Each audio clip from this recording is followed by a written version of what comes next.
যুক্তরাষ্ট্রের সামরিক সরঞ্জাম বিক্রি 2024 সালে 29% বেড়ে রেকর্ড $318.7 বিলিয়ন দাঁড়িয়েছে। এমন খবর প্রকাশ করেছে দেশটির পররাষ্ট্র দপ্তর। অন্যদিকে গাজায় গণহত্যার অভিযোগ ওঠার পরও যুক্তরাষ্ট্র ইসরায়েলের কাছে $19 বিলিয়ন বিনিময়ে বিক্রি করেছে জেট বিমান। বাইডেন প্রশাসনের শেষ বছরের অস্ত্র বিক্রির পরিসংখ্যান শুক্রবার প্রকাশিত হয়। বাড়ন্ত বৈশ্বিক অস্থিতিশীলতা ও আঞ্চলিক উত্তেজনার মধ্যেই এই পরিসংখ্যান সামনে আসে। 2024 অর্থবছরে যুক্তরাষ্ট্রের কোম্পানিগুলোর সরাসরি সামরিক সরঞ্জাম বিক্রি $157 বিলিয়ন থেকে বেড়ে $200 বিলিয়ন পৌঁছেছে। আর যুক্তরাষ্ট্র সরকারের মাধ্যমে বিক্রি আগের বছরের প্রায় $81 বিলিয়ন থেকে বেড়ে 2024 সালে প্রায় $118 বিলিয়ন দাঁড়িয়েছে। যুক্তরাষ্ট্রের পররাষ্ট্র দপ্তর এক বিবৃতিতে বলেছে, অস্ত্র বিক্রি এবং হস্তান্তরকে মার্কিন পররাষ্ট্রনীতির গুরুত্বপূর্ণ বিষয় হিসেবে দেখা হয়, যা আঞ্চলিক এবং বৈশ্বিক নিরাপত্তার ক্ষেত্রে দীর্ঘমেয়াদী প্রভাব ফেলতে পারে।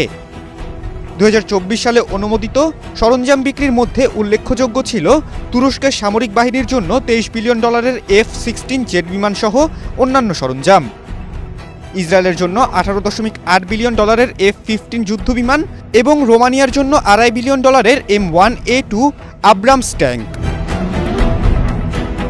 পররাষ্ট্র দপ্তর আরও জানায়, যুক্তরাষ্ট্র অস্ত্র বিক্রির ক্ষেত্রে একটি সামগ্রিক দৃষ্টিভঙ্গি রাখে এবং মিত্র ও অংশীদারদের কাছে সামরিক সরঞ্জাম সরবরাহের যথোপযুক্ত নির্ধারণে রাজনৈতিক, সামাজিক, মানবাধিকার, বেসামরিক সুরক্ষা এবং অর্থনৈতিক ও সামরিক সহ বিভিন্ন বিষয় বিবেচনা করে।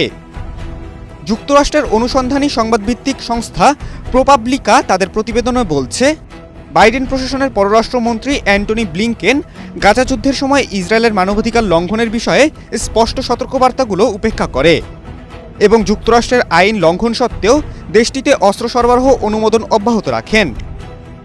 মানবাধিকার সংগঠন, জাতিসংঘের বিশেষজ্ঞ, এমনকি যুক্তরাষ্ট্র সরকারের সাবেক কর্মকর্তারা বাইডেন প্রশাসনের বিরুদ্ধে গাজায় ইসরায়েলের গণহত্যায় ইচ্ছাকৃতভাবে অর্থায়নে অভিযোগ তুলেছেন।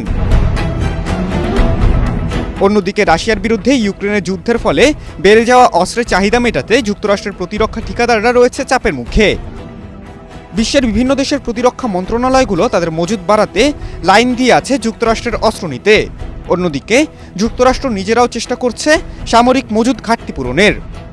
তাদের এসব সরঞ্জাম রাশিয়ার বিরুদ্ধে যুদ্ধ করতে কিয়েভকে দেওয়া হয়েছে। খালিদুল ইসলাম তানভীর, এটিএন বাংলা।